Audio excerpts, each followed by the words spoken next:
afternoon. Welcome to the annual State of the University Address. We're just going to give it about 30 seconds to let everyone who is in the waiting room joining us virtually.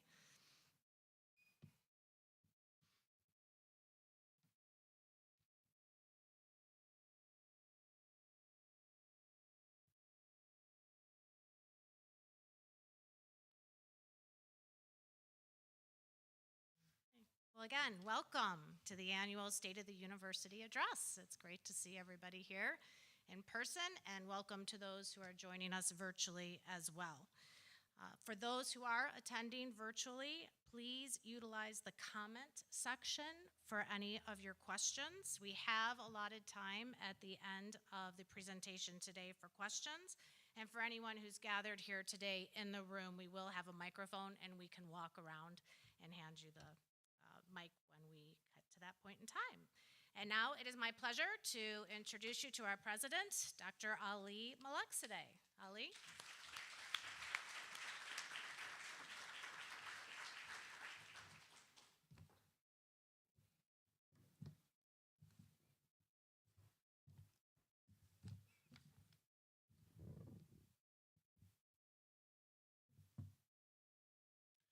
Well, thank you, Nicole, and good afternoon and greetings, everyone.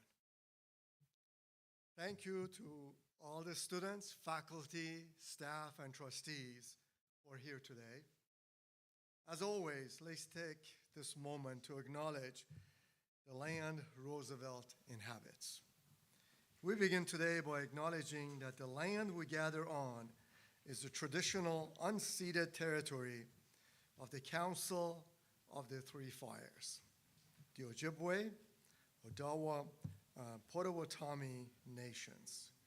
We honor with gratitude this land and the indigenous people who have stewarded it throughout the generations. Thank you for taking the time to attend the 2024 State of the University Address. There's a lot to share today, including presenting the 2024 Presidential Awards for Social Justice to those who exemplified a mission of Roosevelt University and have gone above and beyond in their work. Now, this is now my 9th State of the University Address, and I always look forward to this day on the calendar. It's a day to celebrate successes and recognize the remarkable contributions of our students, faculty, and staff. It's a day to reflect on the progress we are making and the possibilities of the future. As you know, Roosevelt was founded on a mission that is committed to making higher education accessible to all people and help unleash their full potential. That commitment is something that drives us all. Now, all of you should have received an announcement from my office on Monday regarding the organizational changes in the office of the provost, and that Dr. Merrick has stepped down as executive vice president and provost. Now, I know from experience that leadership changes bring about feelings of uncertainty and perhaps questions about the future. Though I want to assure you that as a university, we are well positioned for continued success. With Dr. Merrick's efforts, there are a number of initiatives on the way that will improve the university's academics with your support.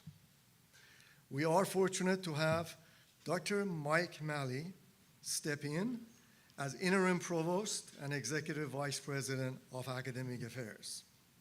He has been an integral part of Roosevelt community for 26 years.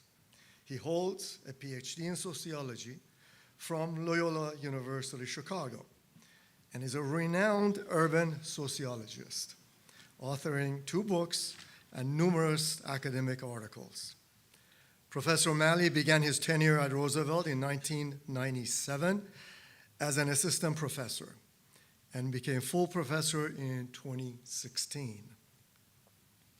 He served as sociology department chair from 2005 until 2014, when he founded the Policy Research Collaborative a community-based research center where he served as director until 2017. Professor O'Malley was appointed Vice Provost for Research and Faculty Success in 2017, and since that time has overseen 88 million in grant submissions and 44 million in grants and contracts received, which is absolutely remarkable. And has established the Equity Teaching Academy, Office of Student Research, and McNair Scholars Program. He was appointed Senior Vice Provost in 2021, and recently was also appointed Director of Graduate and Adult Education. Dr. O'Malley also completed the CUNY Leadership Institute for Urban Serving Institutions in 2022, which is a pipeline for developing diverse leadership for our nation's urban serving university. Now, many of you have worked very closely with Mike through the years and can attest to his willingness and commitment to Roosevelt's success. He has 7 years of experience working in academic affairs at the highest level of the university. And with continued collaboration for all of you, we will forge together to execute on foundations already laid for the university. So, Mike, would you stand up and be recognized, please?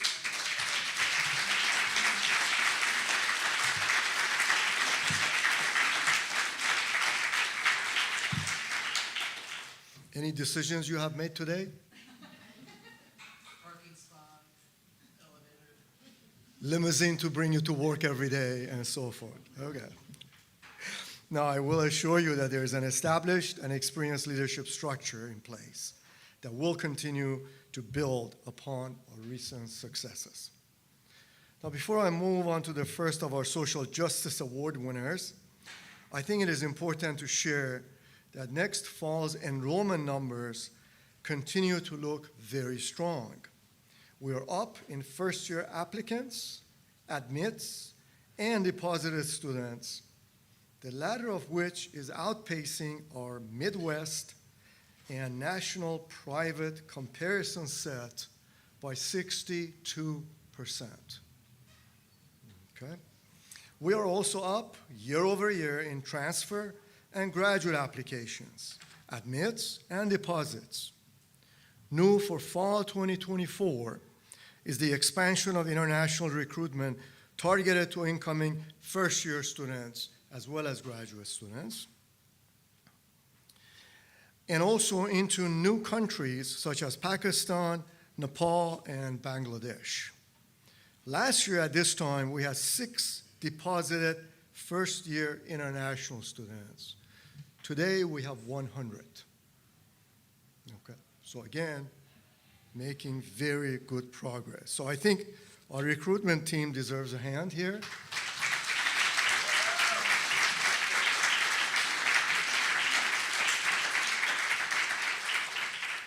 And right after that, Michelle's team has to provide the financial aid to those students.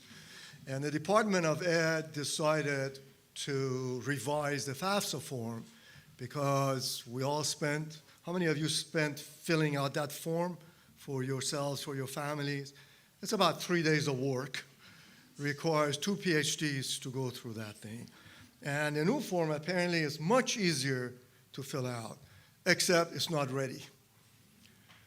So they promised that this will start this week. And Michelle was just telling me that Department of Ed is going to send us 10 students' data. Out of what? 8,000, 10,000, we're going to get 10 and send them financial aid letters. So, wow, we're on our way. However, there are uncertainties regarding FAFSA. I also will tell you that Michelle and her team are ready to deal with that. We have a plan. We have national consultants who are helping us in this regard. And we're not going to change our strategy regarding the amount of aid that we will provide to our students. So as soon as we receive it, we'll make the decisions and move on. Also, please make no mistake, to meet fall enrollment targets that are very ambitious, we will need your continued good work to ensure academic success of our current students.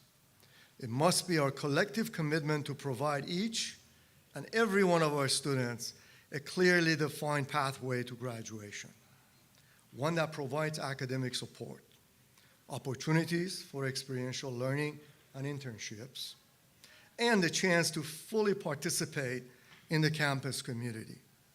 It is the latter that forges lifelong friendships. So I want to acknowledge the expert work of our colleague, Katrina Coakley, and her team in helping us retain our students.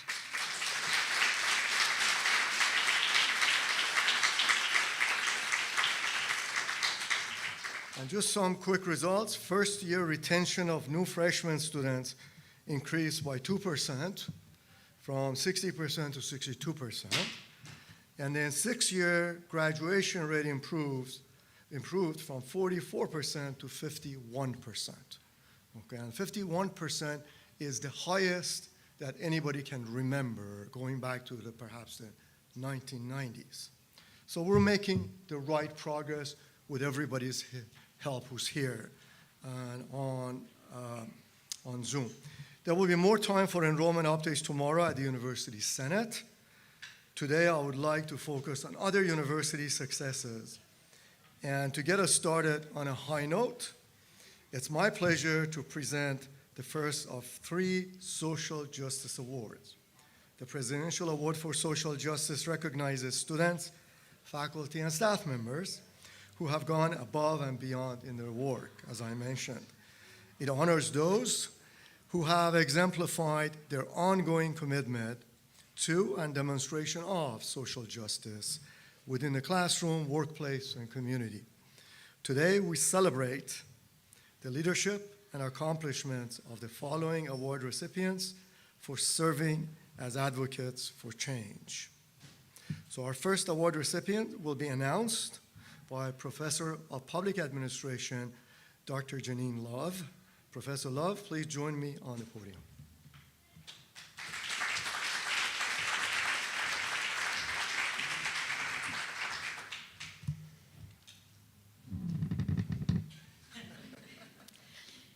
It is an honor to be here today to present a Presidential Award for Social Justice to Maggie Walker. Maggie embodies Roosevelt's social justice mission through her many leadership roles and her tireless works to synthesize the experiences, concerns, and ideas of our university students to create an inclusive community. As a student trustee, she has successfully represented her fellow Lakers and advocated for impactful initiatives to the Board of Trustees. In her role within the Student Government Association Executive Board, she follows up on issues and concerns students bring to her, gathers information, and reaches out to administrators. She puts in significant time and office hours to talk with students, create and distribute surveys to gather data, and attend meetings such as the University Senate and the Board of Trustees, all on top of going to school full-time and working 2 jobs. Maggie truly believes in the spirit of social justice and the power of student voices to make our community a more equitable and vibrant space for everyone. Maggie, would you please join me on stage to receive your award?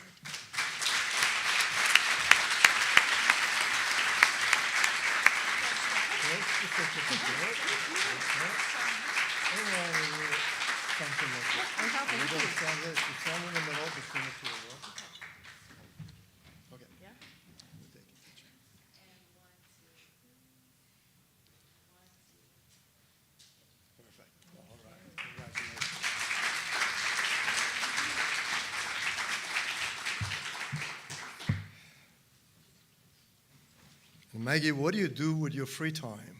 Because that's what I want to know, right? Okay. So congratulations again, and other awards are forthcoming. Several of our most recent initiatives lie at the heart of the intersection between equitable access to education and economic justice. Our recent tuition reset resulted in a 40% decrease in tuition for all first-year students. We have also lowered the cost of the full-time Doctor of Pharmacy program for new students by 10%, and lowered the tuition for the Chicago College of Performing Arts to $29,000. We understand the economic inequity and access to education is also a generational issue. This is just one reason why we were excited to announce a recent partnership with Hope Chicago, the new two-generation economic mobility program that offers debt-free college and workforce opportunities to 4,000 Chicago public school graduates and their parents. Roosevelt is now one of only 6 Illinois institutions that will help Hope scholars receive access to debt-free education, as well as access to non-financial support that ensures students' success within universities. So social justice isn't just a founding principle of Roosevelt. It's more than just a phrase. It's a value at the core of every initiative that Roosevelt seeks to achieve. At Roosevelt, we welcome students who advocate for social justice and many times balance work both inside and outside the classroom as they pursue college degrees. Let me share a few stories with you as examples. Inspired by the devastating loss due to COVID-19 and her son's recent high school graduation, Cherise Thompson pursued her goal to be a therapist while also working full-time at a mental health facility. Cherise has felt incredible support from the Roosevelt community, and she has not only been involved with our university's SSS STEM program, but she has even established a new organization of her own, the Association for Students of a Certain Age. The organization has hosted a variety of events and guest speakers, has included financial advisors and therapists specializing in self-care as well. In short time, Cherise has made a profound impact in our university community, and she will proudly walk the stage at graduation this May. Okay. In another example, Brandy Norman could be considered a non-traditional student. Her journey at Roosevelt first began 7 years ago, initially as a finance major in the Heller College of Business. As it so often does, life prevented Brandy from completing her degree at that time. A mother of 3 daughters, Brandy has spent the last 20 years working as a legal assistant with a dream of one day completing her degree. Finally, in the year 2020, Brandy returned to Roosevelt and is on her way to earning both her BSBA in accounting as well as a master's in accounting through an accelerated degree program. Upon graduation, Brandy hopes to work for the SEC and continue her passion for engaging with the stock market. Okay. In a third example, nursing major Richard Perez, a dedicated husband and father, has spent the last 8 years working as an EMT. In 2021, the Chicago native made the decision to join the university's nursing program, and over the past 3 years has balanced responsibility as a full-time student, EMT, and a father. For this remarkable balancing act, he credits his knowledgeable professors, such as Professor Sophia Bowerman, as well as the members of his supportive cohort, whom he refers to as his people. While he is set to graduate this spring, Richard Perez has also been participating in clinicals at a community hospital emergency room, a fast-paced environment where he has been learning the hands-on skills of patient management. Upon graduation, Mr. Perez will fulfill his dream of becoming a full-time ER nurse, a calling he is eager to assume. He credits his time at Roosevelt as preparing him for the job. So now let's turn our attention to the screen for a brief video.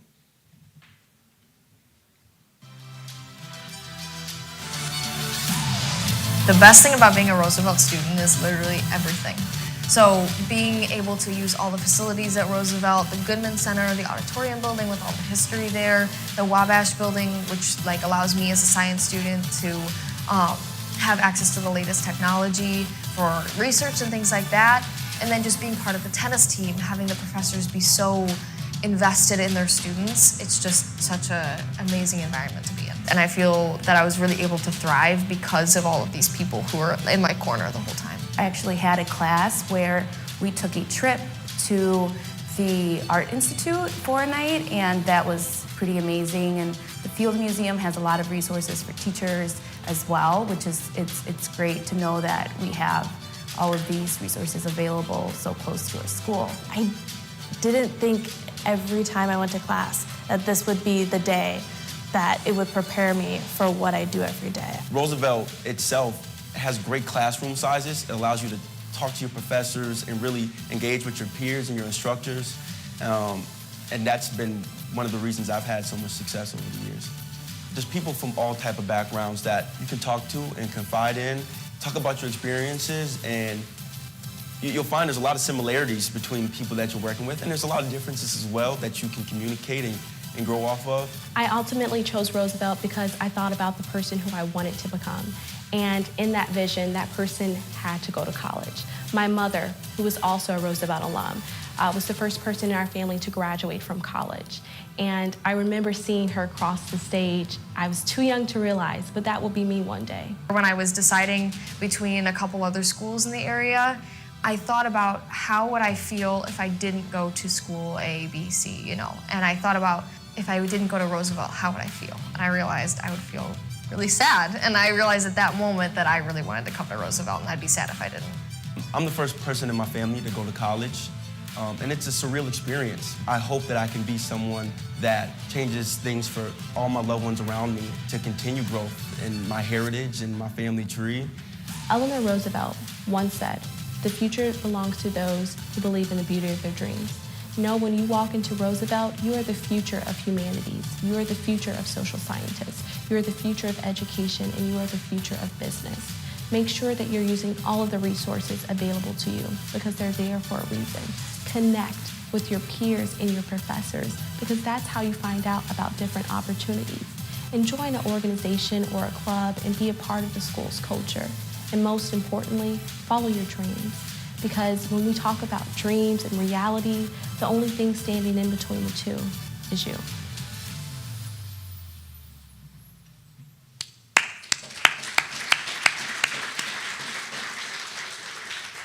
What great ambassadors for the university. I think they should be giving this speech today, don't you think? And also kudos to our marketing team for putting that outstanding video together. There's more to come, but well done. Okay, now I would like to welcome Vice President Mike Cassidy to the stage to share more about athletics and student-athlete success. Mike?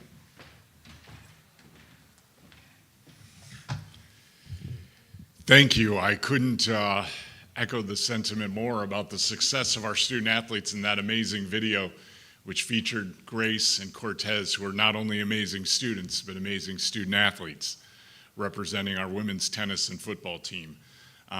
Their commitment and dedication to this university is unmatched. And what I just saw right there, that is winning. And that's greater than anything that I've ever seen on a scoreboard, because that's everlasting. Scoreboard is only good till the next game starts. Those words really will carry with us. And I only hope all of our student athletes have a similar experience here. So kudos, thank you to the marketing team for putting that together. I think that's a great representation of all of our students here and the wonderful opportunities they have here at Roosevelt. When I addressed the institution last year at this time, I spoke of change and the need for Roosevelt Athletics to update its processes and pivot to a future as members of NCAA Division II, while not wavering on our commitments. We are and have been committed to the recruitment, retention, and graduation of our student athletes. We are committed to providing the platforms for our student athletes to challenge themselves to be the best of themselves. Page doesn't want to turn. To be the best of themselves in the classroom, in their athletic pursuits, and as part of the overall Roosevelt community. We are committed to compliance, sportsmanship, and living the mission of the institution. Over the last year, we have changed, and we are a better athletic department than we were 12 months ago. This improvement, though, is not the accomplishment of one, but of many. It is due to the collaborative spirit of the institution with the support from all colleges, departments, service areas, and our students. For this, I am deeply appreciative. Now, our successes have been many. We received great news in early July of our acceptance into the NCAA Division II provisional membership process and look forward to matriculating into year 2 of the 3-year process this July, along with our official move to joining the Great Lakes Intercollegiate Athletic Conference on July 1st. This fall, our student athlete population increased by 7%, with goals of continued growth for fall 24. On the court, our men's basketball team recently claimed the program's first ever conference regular season title under the direction of Chicago Collegiate Athletic Conference Coach of the Year, Dee Brown. The team is now in Livonia, Michigan, preparing for its opening round game in the NAIA National Tournament tomorrow against Shawnee State, 7 p.m. You can log on to RooseveltLakers.com to view the game. You can be pacing along with me at home. And then when we advance, we will play at 3 o'clock on Saturday, so you can view it while attending the student athlete meet and greet as part of Admitted Student Day on the 3rd floor of the Wabash building. In other successes, Christian Martinez won the indoor conference 3,000-meter race walk and represented Roosevelt at the 2024 NAIA Indoor Track and Field Championships in Brookings, South Dakota. Our student athletes excelled in the classroom this fall with 35 fall sport participants earning all academic honors at either the conference, district, or national level. And soon enough, our cheerleading team will be heading back to Florida to look to defend its National Cheerleading Association National Championship. Yes, our cheerleading team was the national champions this past year, so kudos to them and their success this past March and in their attempt to defend their title here in the upcoming weeks.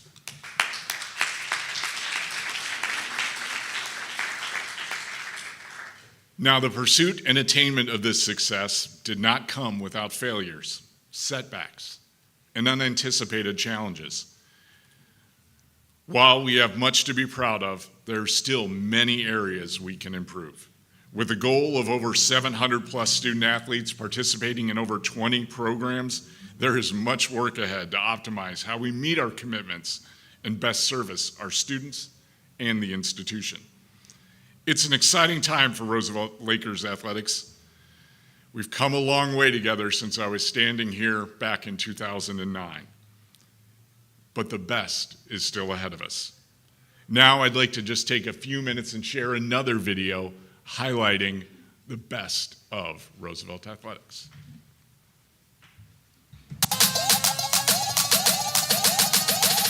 Put your hands up.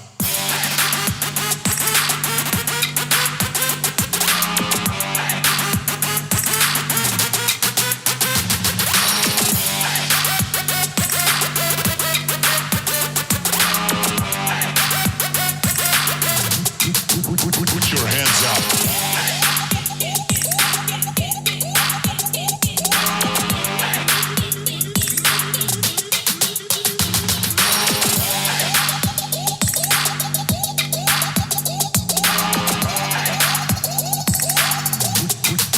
Put your hands up.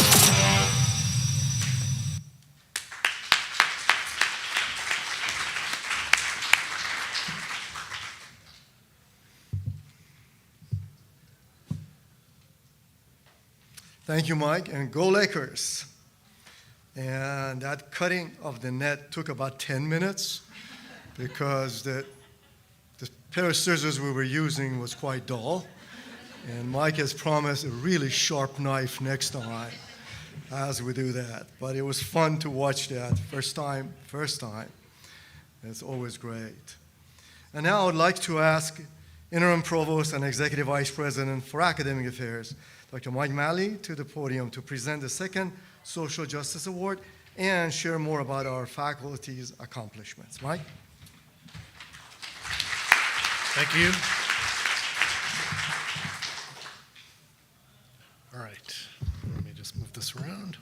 Here, I'll just set it there. Thank you. All right, so I'm immensely proud of our faculty achievements throughout the past year. Through their research, scholarship, creative work, teaching, and service, Roosevelt faculty have made significant and valuable contributions to the university community, their academic fields, and most importantly, their students. To recognize our second Social Justice Award winner, I'd like to ask Professors Gina Bucola, Interim Dean of the College of Humanities, Education, and Social Sciences, and Professor Anne Marie Cusack, Associate Dean of the College of Humanities, Education, and Social Sciences, to the podium.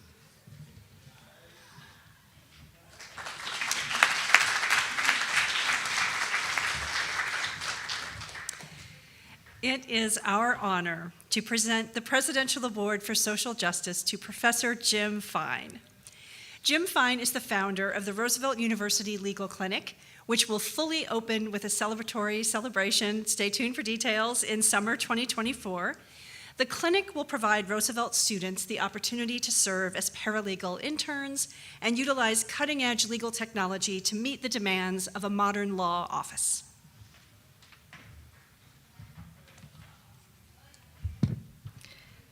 The Legal Clinic will assist Roosevelt students, faculty, and staff with wills, powers of attorney for healthcare and property, among other things.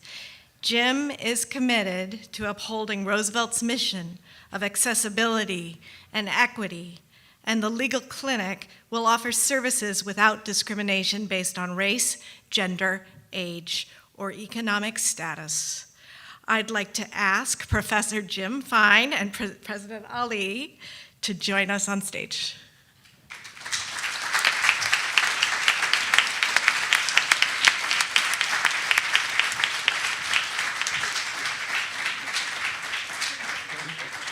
I need to hold this award and this, and all of you. And Mike, please. I'm supposed to hold this so you can see it? Yes, you can see it. Or we have to do this again tomorrow.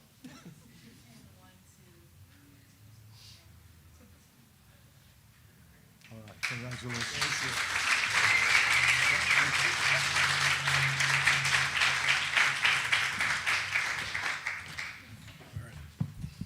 Congratulations again to Professor Jim Fine.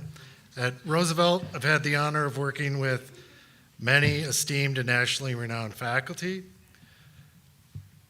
Recently, psychology faculty member Matthew Skinta was the recipient of this year's Untermeyer Teaching Award, which recognizes a faculty member's dedication to the craft of teaching in the discipline of the social sciences.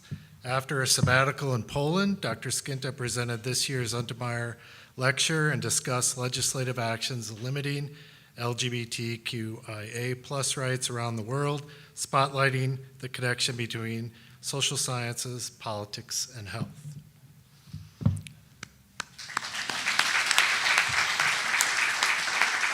Thank you. All right.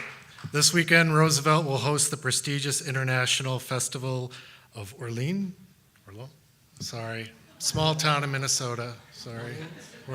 Orleans? All right. Should have had you do this, Dean. Which welcomes exceptional musicians from across the globe to present their creative interpretations of the 20th and 21st century repertoire for contemporary classical musical audiences. This opportunity would not be possible without CCPA faculty member and prior Orleans winner, Dr. Winston Choi. Dr. Choi will serve as adjudicator for this year's competition.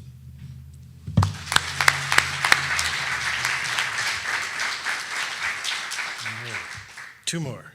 I would also like to spotlight the work of Deb Orr. a professor of organizational leadership and development in the Heller College of Business, in addition to co-authoring an award-winning article that identifies organizational dysfunction in a medical setting and how to address it. Dr. Orr is spearheading a groundbreaking interdisciplinary education doctorate program, the first of its kind in the United States. This low residency program is tailored to prepare students for successful roles in higher education, nonprofit organizations, and the business sector.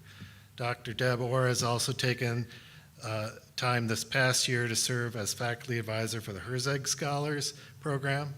So join me in thanking Professor Orr.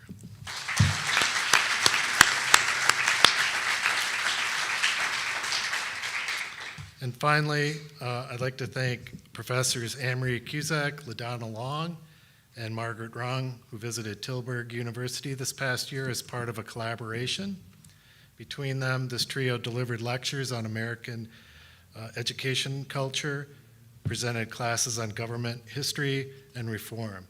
The collaboration was well received, and they hope to continue this relationship into the future. So, sorry. These are just several of the very many faculty accomplishments over this past year. Know that I and my colleagues are very proud of your achievements and will continue to support your teaching and research moving forward. Thank you.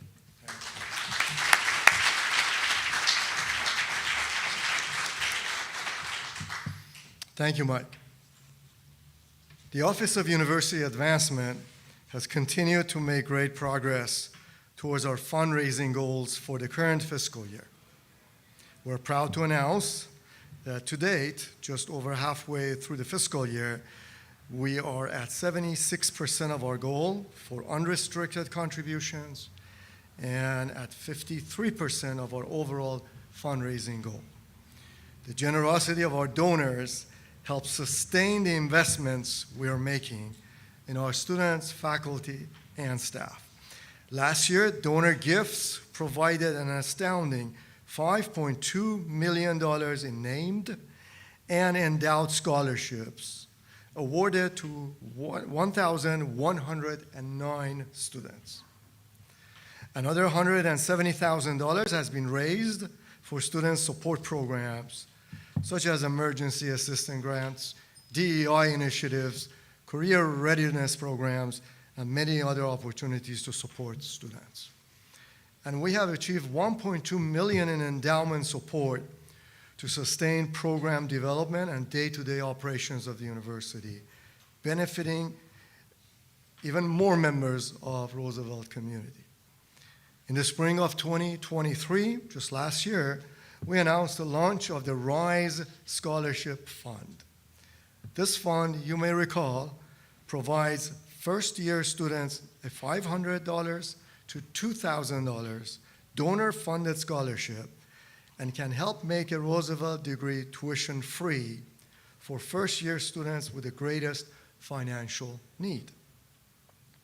So for the current academic year, we have awarded $443,943 in RISE scholarships to 393 first-year students.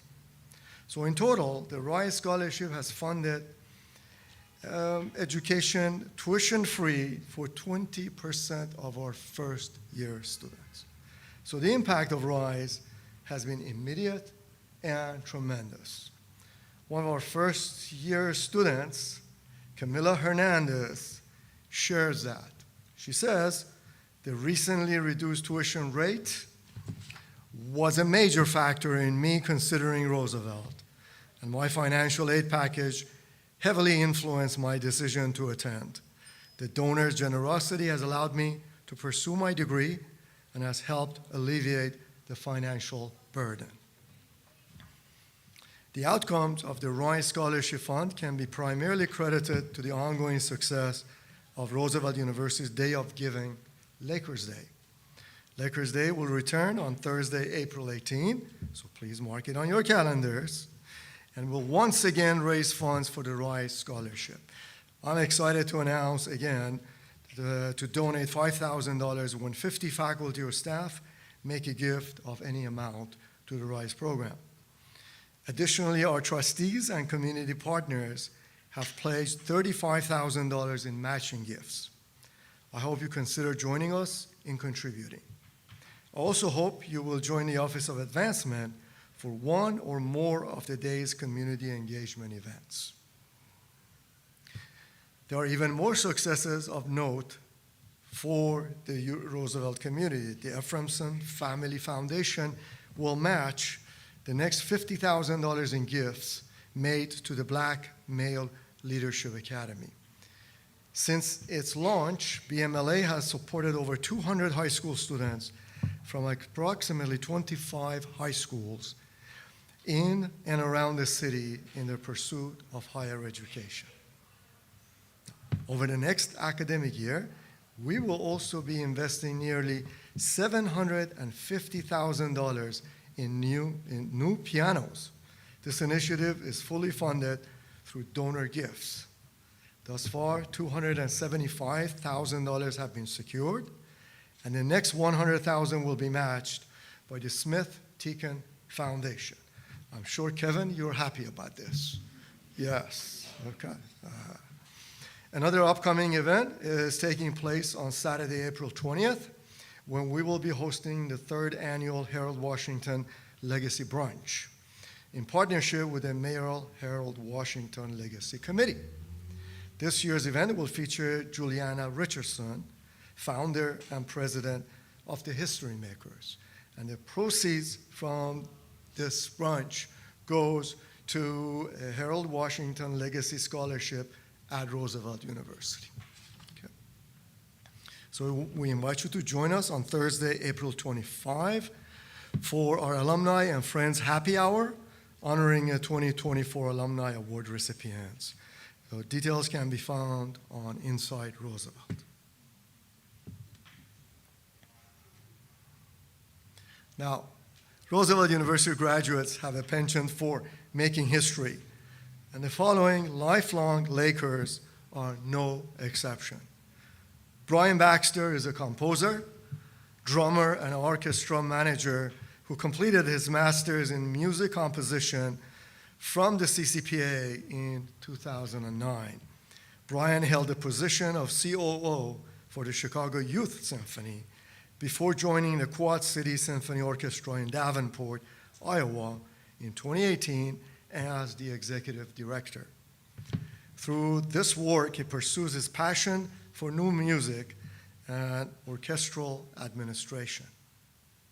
Now, many of you may remember Mohammed Samra as a student speaker at the 2021 virtual commencement ceremony. During his degree-seeking years for the journalism and media studies program, he worked towards achieving his dream of becoming a Chicago journalist through his studies, internships, and as senior editor for the Torch newspaper. Well, he's now a news and crime reporter for the Chicago Sun-Times and describes the work as his dream job.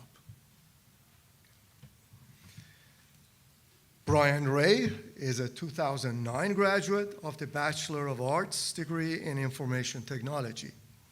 His grandmother, a Roosevelt alumna, could see that he was having successful careers in tech-related areas, but wanted him to see the value of higher education and complete his degree. He is now the global head of data science and artificial intelligence for Evident, a leader in data, cloud, and cyber security. So for many of our students, pursuing a degree in higher education is a brave decision.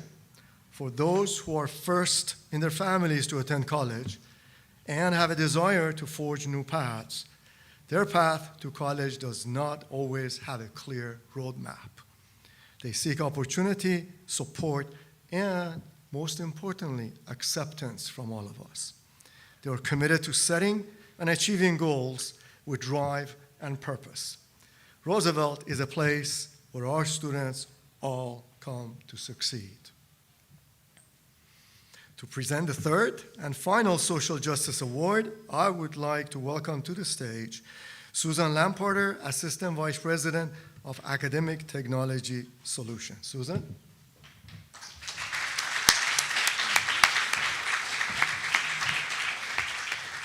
I am thrilled to present the Presidential Award for Social Justice to Dr. Donna Keel, Sarah Sproul, and Megan Davenport.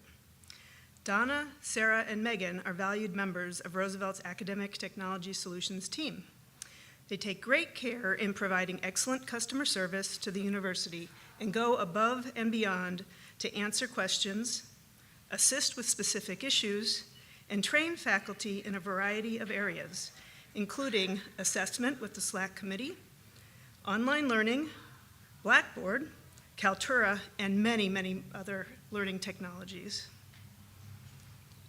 Donna, Sarah, and Megan work cooperatively to assemble the best resources to meet the needs of faculty, and they uphold Roosevelt's mission of educational accessibility by assisting students at all levels of technology, access, and skill level. I'd like to ask Donna, Sarah, and Megan to join me to receive your awards.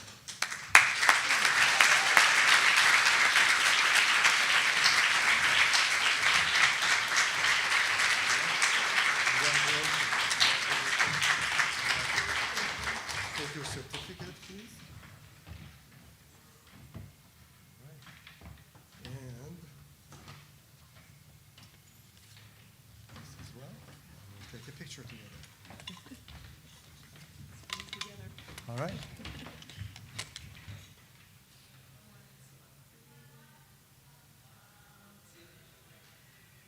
Perfect. Thank you.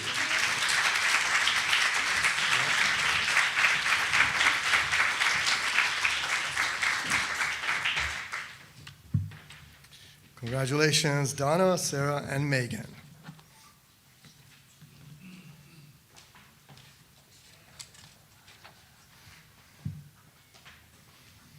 Now, this has been an exciting year for Roosevelt. Our achievements in enrollment, fundraising, grants, student and faculty successes, and athletics are due to several factors: the dedication of our staff and faculty, and tenacity of our students, the support of our alumni, and donors. But chief among these factors is our collective commitment to social justice. This past year, our Vice President and Chief of Staff and Chief Diversity Officer, Dr. Michael Ford, spearheaded the Diversity, Equity, and Inclusion Climate Survey. The survey was made available to all employees and students with the intention of determining how well Roosevelt is upholding our core values. I want to thank all students, faculty, and staff who completed the DEI climate survey last October. There was good participation, and this is important information regarding your opinion on issues and concerns related to diversity, equity, and inclusion. The good news is the results were very, very positive. For example, both employees and students, on average, had more than 85% approval rating when asked about DEI awareness and opportunities at Roosevelt, and this is across 18 questions. So please join us for the DEI open house next week on Thursday, March 21st, to learn more about what's ahead. And information can be found on this event on Inside Roosevelt. I'd also like to provide an update on the Morale Task Force appointed by the Board of Trustees. The task force held its first meeting last week, and they have been given the task of identifying both financial and non-financial recommendations to the board to improve overall morale at the university. Lastly, I want to briefly share that the American Dream Reconsidered lecture series will return in April to address topics that are important to all of us. This lecture series is designed to help us all talk about difficult issues that we are facing today. The goal is to engage in thoughtful conversation and discussion, so to foster an environment of hope and not hate. So more information on the details of the first lecture will be coming soon. Roosevelt is first and foremost an institution of learning which fosters an inclusive and engaging environment for students, faculty, and staff. Our faculty endure by excelling in their fields of study while sharing with our students their knowledge and passion for education. Our students show up every day with an unwavering commitment to further their education, and our staff continues to provide the necessary support to ensure the success of all members of our community. Now, if you have not heard already, this Saturday, March 16th, is Admitted Student Day, where we will welcome over 400 admitted students and their families. As of today, we have over 900 admitted students and family members who have registered to attend. You are welcome to join us at any point during that day. We begin at 10 a.m. in the beautiful and historic Auditorium Theater. Also, before I conclude, I want to thank all of you for being here today, and a special thank you to our staff, Mark Schultz, Keturah Brown, Amanda De Palma, Sydney Harris, Miles Dobis, Katrina Coakley, Barbara Miller, Brittany Risley, and Jared Fritz McCarthy, and of course, Nicole Barron, for their work to prepare this event today. They deserve a hand.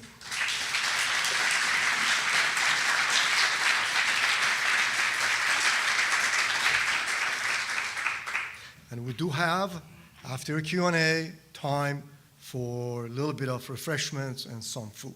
So please stay around and let us enjoy some food. This is a good time to get to Q&A. Any questions from the audience before we get to the online folks?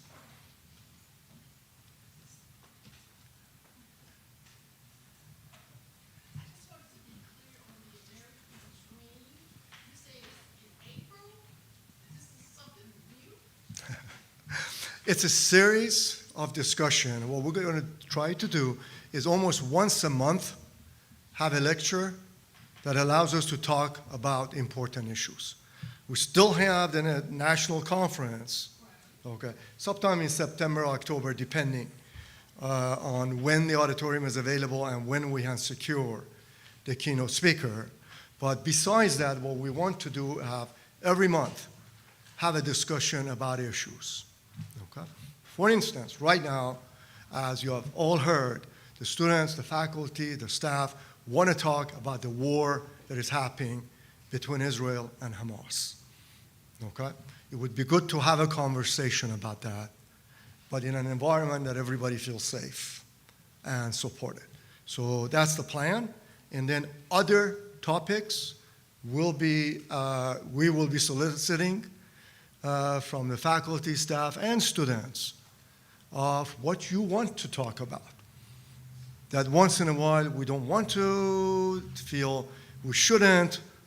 This is a university. We should be able to talk about important issues. Okay? So that's the plan. All right?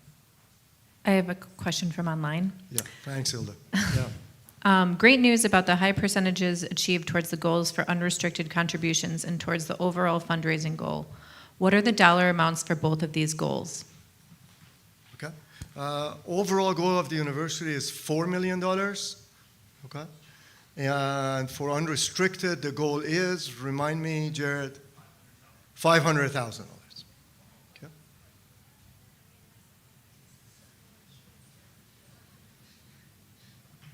Okay. Yes, Mike.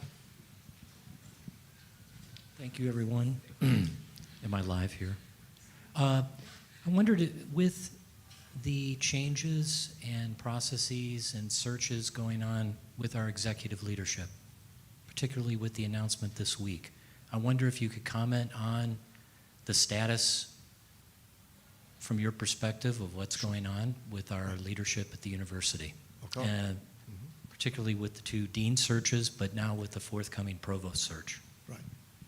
Of course. The two dean searches just had this week a discussion with Melissa Hogan, with Dean Hogan, and She assured me that those searches are going well. The search committee is close to finalizing for the chess dean who comes into campus for campus visits. Okay. And of course, that involves the campus community on a schedule that will be put out as soon as we have identified the dates for that. And those candidates will now be interviewed, of course, by Mike Malley, and then, as usual, by me as well. Okay. So that's going well. The dean of the Heller College of Business is a little bit behind that schedule, so they're still finalizing who should be invited to campus. But there are maybe 12 or maybe about a dozen candidates at this moment that they have to narrow down to who should come to campus. So I don't see any issues from that perspective. Okay. And then, of course, Mike is in charge of academic affairs, and we will be starting a national search as soon as possible. That, as you know, right at this moment, the Senate is discussing the membership of the, just by chance, of the Provost Search Committee. Okay, that will be coming tomorrow for a vote of the senators. And as soon as that takes place, then we'll talk about, okay, how quickly do we form a search committee for a national search for a provost. And as you know, we don't know how long that will take. A few months to a year is typically what it does. Does that answer your question, Mike? Okay, thank you. Other questions?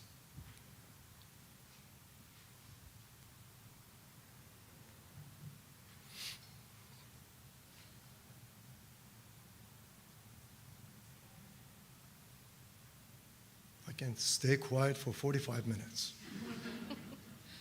Well, no, I can't, but.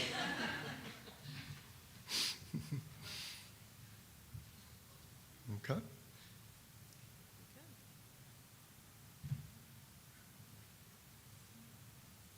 All right. Well, thank you everyone for coming. Appreciate it.